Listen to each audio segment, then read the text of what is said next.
Hi, and welcome back to the Tripod Self-Protection System. In today's video, we're going to be discussing some basic striking techniques that you can use in a self-defense situation. Now, before we get to those strikes, I'm going to teach you about breathing. Your breath is directly related to the intensity and the focus that you can get in your strikes. In karate, we call that a kiya, or an aya. It sounds like this. Aya! And it happens from your core, not from your throat. Aya! It's not up here. Aya! It's down here. Do you hear the difference? Well, I'm not going to make you yell, but I am going to make you breathe. And when you breathe, you have to breathe with your core. So here's a little exercise I want us to start off with. I want you to take your hand, reach it out in front of you, and when I say go, I want you to slap yourself hard, right in the stomach. Ready? Go! Now what should have happened is that you should have felt your core tighten up to brace for that impact. Either that or you're on the ground writhing in pain right now. Hopefully that's not the case. Let's try it again. Reach your hand out. Go. Did you feel that core tighten up? Now, what I want you to do is breathe out at the same time your hand hits your stomach. Watch me. I'm breathing out as my hand makes contact. Your turn. Ready? Go. Again. Go. Okay, enough beating yourself up. Now, what I want you to do is place your hand on your stomach and just feel those muscles tighten up as you breathe. Go. Go. Go. That is the breath that you're going to use every time you throw a strike. And the reason that that's so important is because it's tensing and intensifying and tightening up all of your muscles as you make contact.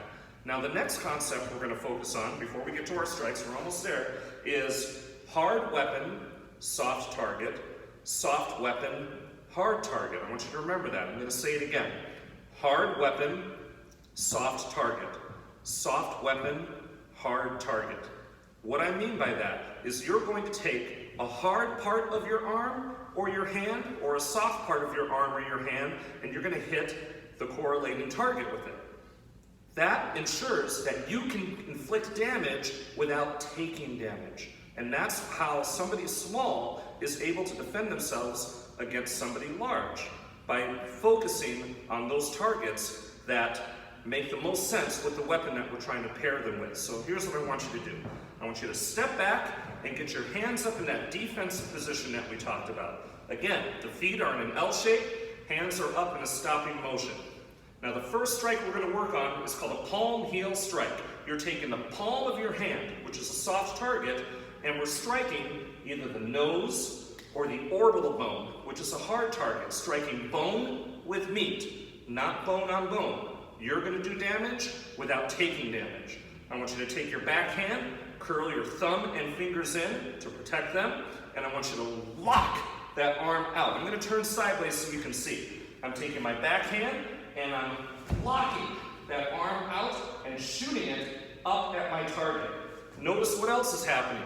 I'm taking my hips and my foot and turning and torquing my hips as I'm throwing that strike. I'm also bending my front knee. I'm transferring that body weight back and forth.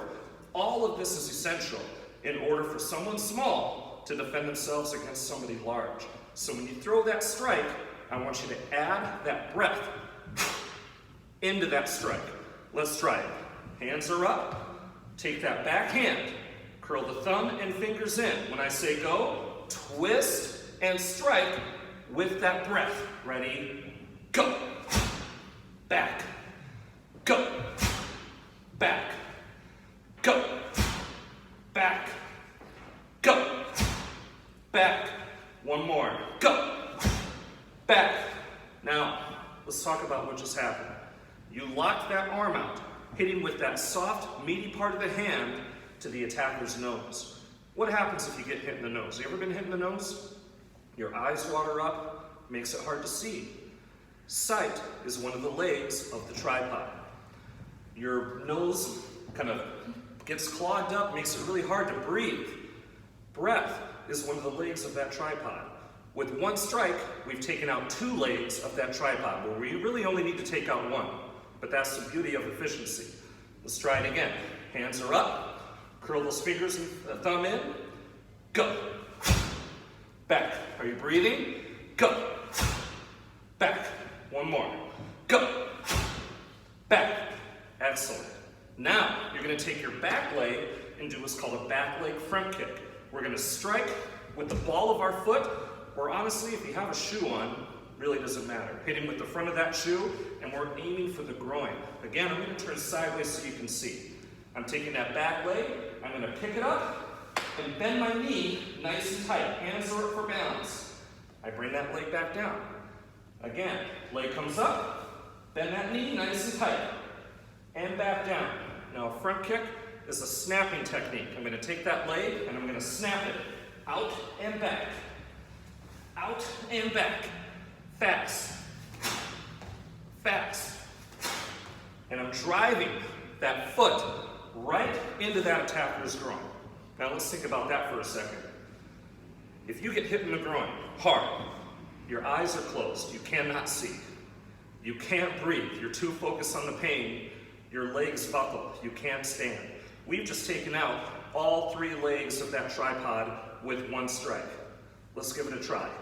Hands are up. When I say go, drive that knee up tight and snap that leg out and back. Don't forget to breathe. Ready? Go. Go. Go. Go. One more. Go. Now, just for fun, let's mix it up a little bit.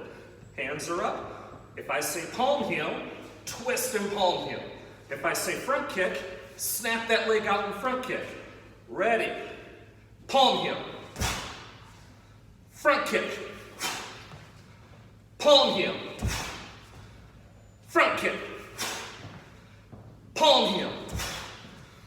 Front kick. And relax. Excellent job. Thank you for joining us.